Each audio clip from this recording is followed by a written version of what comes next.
Welcome to the course Wireless Cellular and LTE 4G Broadband, Lecture 1 of Module 1. This module deals with key aspects of LTE features and wireless fundamentals. In this session, we will discuss about key enabling technologies and some of the features of LTE. In order to meet its service and performance requirements, LTE design incorporates several important radio and core network technologies. Some of the key enabling technologies are orthogonal frequency division multiplexing, single carrier frequency division equalization, and single carrier frequency division multiple access, channel dependent multi-user resource scheduling, also multi-antenna techniques and IP-based flat network architecture.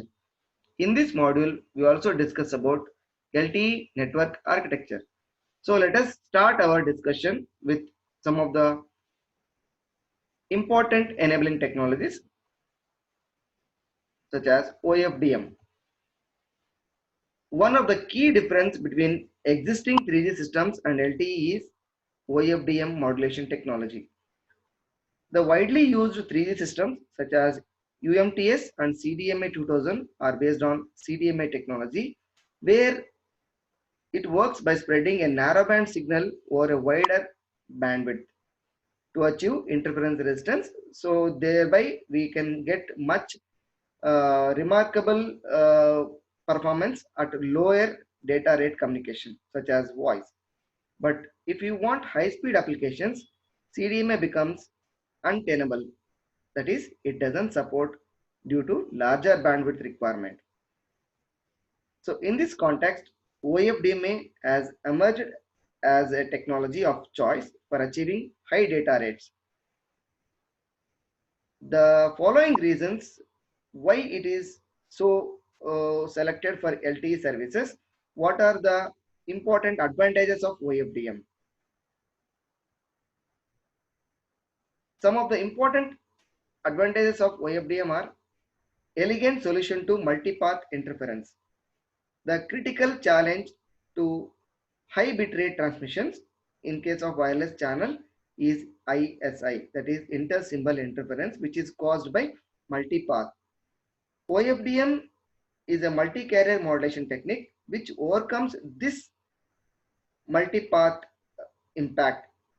The major idea behind this multi-carrier modulation is to divide given high bitrate data stream into several parallel lower bitrate streams and modulate each stream on separate carrier, which we call as subcarriers. Splitting of these data streams into many parallel streams increase the symbol duration of each stream such that multipath delay is spread across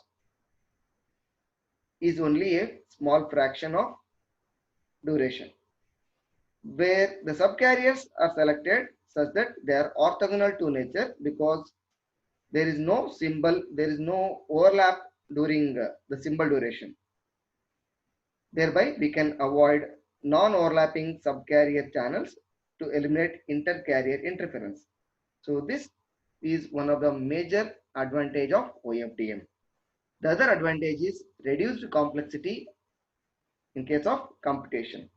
OFDM can be easily implemented using fast Fourier transforms, and its requirements grows with respect to slight variation because wherever it is a linear computation technology that has been involved, so with a high data rate requirement, the complexity of OFDM can be shown with respect to order of execution with the bandwidth requirement as well as the delay spread that is employed.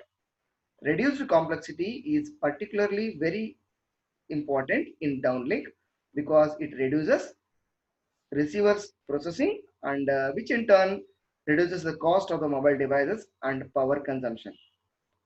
So this is very important in case of wide transmission bandwidths of LTE, which is coupled with multi-streams transmission, especially with respect to multi-stream transmission operation.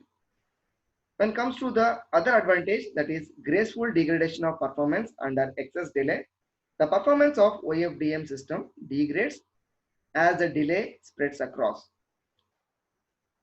OFDM is well suited for adaptive modulation and coding. So because of which this makes the system to be available for whatever the channel conditions are there. So in this context, the delay spread exceeds the value of the equalizer to the design aspect. So this performance can be much more enhanced using your OFDM. Exploiting or exploitation of frequency diversity is the other advantage where which provides robustness against the burst areas, usually what we usually get in the spectrum because of deep fades.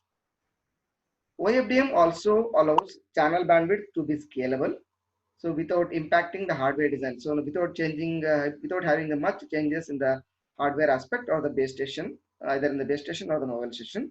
So it is a scalable factor. So this allows LTE to be deployed in wide variety spectrum allocation. So that's why it is one of the advantage because of its exploitation, because of its scalability parameter. The other advantage is it enables efficient multi-access scheme. So by partitioning different subcarriers as we discussed before, so this OFDM offers ability to provide fine granularity in channel allocation. So because of which to provide or to obtain very good capacity enhancements, especially in time varying channels. As the time variation channels have been deployed, so where the capacity improvements to be enhanced, OFDMA can be incorporated. The other advantage is robust against narrowband interference, which is such interference affects only as a fraction of subcarriers wherever the multi-carrier modulation are deployed. So such interference affects only at that particular fraction of interval of time. So the other advantage with respect to OFDM is which is suitable for coherent demodulation. This is relatively easy to do pilot based channel estimation, especially configuration of the channel estimation in OFDMA systems, which is exclusively deployed for coherent demodulation schemes. So that are more power efficient based upon the power efficient parameters. So this is suitable for the coherent demodulation aspects, and it also facilitates MIMO. That's what multiple input, multiple output. So which is actually a collection of signal processing techniques that use multiple antennas at both transmitter and receiver, which in turn improves the performance of the system. For MIMO to be effective, the channel condition are such that the multipath delays do not cause inter-symbol interference. Multipath delays do not cause interference. So with respect to inter-symbol interference. So the MIMO techniques do not work well with the traditional broadband channels. However, OFDMA converts the frequency selective broadband channel into several narrowband flat fading channels where the MIMO models and techniques perform well. The MIMO and OFDM combined effectively employed in most of your Wi-Fi and WiMAX systems.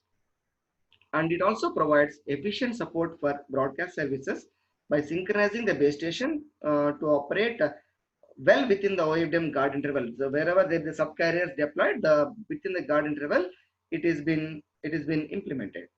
It provides a very good support for the various broadcast services. So this allows broadcast signals from different cells to combine and get the better enhanced receive signal power, which in turn gives higher data rate broadcast transmission. So these are some of the very important advantages of OFDM. So apart from these advantages, this OFDM has limitations such as having higher peak to average ratio. This is also called PAPR, peak to average power ratio, which is caused because of nonlinearities, clipping distortions whenever it is passed through an RF amplifier. So to mitigate this problem, the use of expensive and inefficient power amplifiers with the requirement which actually increases the cost of the transmitter, nothing but transceiver systems in the downlink. So for uplink perspective, so instead of OFDM, to mitigate your PAR, this problem of PAR, which has been observed in OFDM. So SCFDMA has been deployed. SCFDMA is single carrier frequency division, multiple access is being used. The modulation of the choice for the uplink is SCFDMA. So this is the discussion what we made about the advantages and the limitations of OFDM. When it comes to the other enabling technologies such as SCFDE and SCFDMA, in order to reduce the cost and increase the battery life, so LTE deployed a power efficient scheme as we discussed just now, that is SCFDE, single carrier frequency division equalization.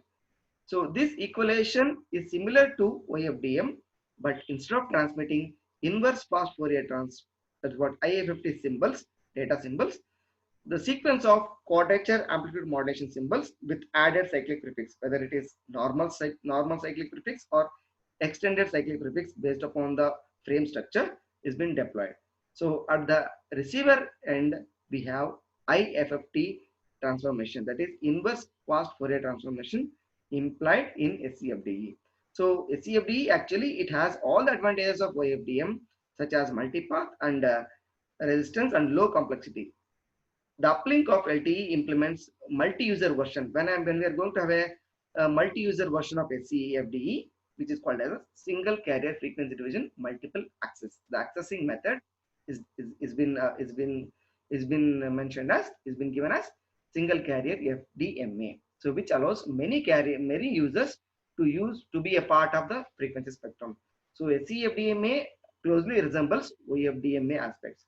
So SCFDMA which has a feature to preserve or to prevent all the PAR, peak to average power ratio properties of SCFDE, but increases the complexity of transmitter and receiver. This is a trade-off. So even then we have SCFDMA at the uplink perspective. So when it comes to the other key aspects such as channel dependent with respect to multi-user resource scheduling, the OFDMA orthogonal frequency division multiple access. So far we discussed about OFDM orthogonal frequency division multiplexing. When the multiple access with respect to number of users have been deployed, OFDMA scheme allows for allocation both in time and frequency domain, which has a flexible feature with respect to delay as well as a throughput to meet these constraints. The frequency selective multi-user scheduling, so which focuses the transmission of users best channel portion, which in turn increases channel capacity. Channel capacity can be much more enhanced. Frequency selective shading requires good channel tracking, so with respect to time varying channels. In OFDMA, frequency selective scheduling can be combined with multi-user time domain scheduling. So for the better mobility, OFDMA can be used to achieve frequency diversity by coding and interleaving with respect to subcarriers. So these two factors such as coding and interleaving can be deployed where the resources can be appropriately scheduled. So frequency diversity scheduling is also the best suited method for controlling signaling and delay sensitive services. So in this session, we discussed about three important key enabling factors: OFDM, SCFDE, SCFDMA, as well as channel dependent multi-user resource scheduling. That's the end of the discussion for this session. Thank you.